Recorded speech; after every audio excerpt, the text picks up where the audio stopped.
India পাকিস্তানের match দেখতে দেখতে চিন্তা করছিলাম যে কমেন্ট্রি বক্সে বসে পাকিস্তানের খেলা দেখতে ওয়াসিম আকরাম, ওয়াকার ইউনুস, রমিজ রাজা, আমির সোহেলদের আসলে কেমন লাগে। এশিয়া কাপের আগে একটা নিউজ সামনে এসেছিল যে ইন্ডিয়া পাকিস্তান ম্যাচের টিকিট বিক্রি হয়নি, সব টিকিট শেষ হয়নি, এবং সেটা আমরা গ্রুপ পর্বেও দেখলাম যে অনেক সিট ফাঁকা, এবং সুপার ফোরের ম্যাচেও আমরা দেখলাম যে দুবাই ইন্টারন্যাশনাল স্টেডিয়ামের বহু সিট ফাঁকা। এর কারণ হচ্ছে যে গত কিছুদিনে একপেশে ইন্ডিয়া পাকিস্তান ম্যাচ দেখতে দেখতে এখন দর্শকরা আসলে সেই আগ্রহটা পায় না যে মাঠে বসে এই ম্যাচ দেখবে। তো গ্রুপ পর্বে যা হয়েছিল সুপার ফোরেও ঠিক একই ঘটনায় ঘটেছে। গ্রুপ পর্বে ইন্ডিয়া জিতেছিল 7 উইকেটে, সুপার ফোরে ইন্ডিয়া জিতল 6 উইকেটে।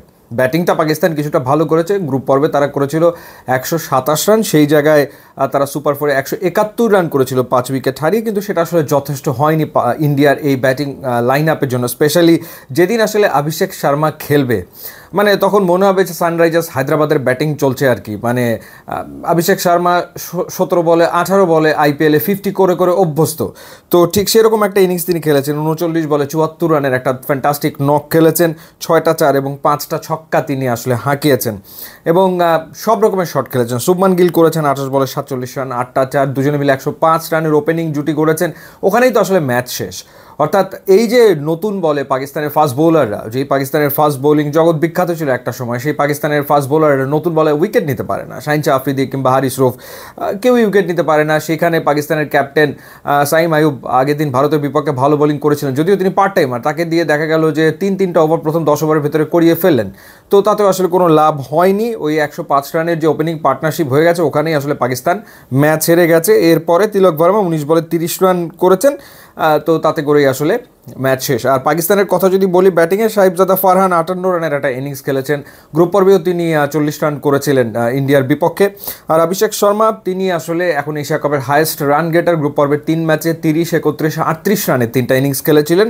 এবার তিনি 74 রানের একটা ইনিংস খেলে সবাইকে ছাপিয়ে গেছেন। অর্থাৎ রান তোলাদের তালিকাতে তিনি এখন 1 নম্বরে রয়েছেন।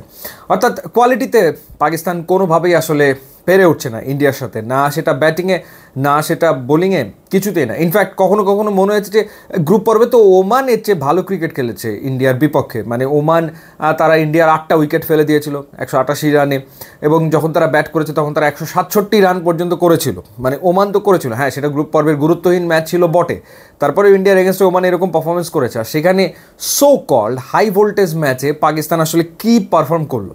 এবং এই 2 ম্যাচ দেখে আমার কাছে মনে হয়েছে যে বাংলাদেশ যখন ইন্ডিয়ার বিপক্ষে খেলবে, এর চেয়ে অনেক বেটার ক্রিকেট খেলবে বলে আমরা বিশ্বাস করি। প্রতিদ্বন্দ্বিতা অনেক বেশি হবে এবং জমজমাট ম্যাচ হবে, এবং সেটার আভাস তো বাংলাদেশ আসলে সুপার ফোরের প্রথম ম্যাচেই দিয়ে রেখেছে শ্রীলঙ্কাকে হারিয়ে। সো একটা ভালো কম্পিটিটিভ ম্যাচ, যেমন টি20 ম্যাচ আসলে দেখতে চায় সবাই, সেরকম একটা ম্যাচ হবে।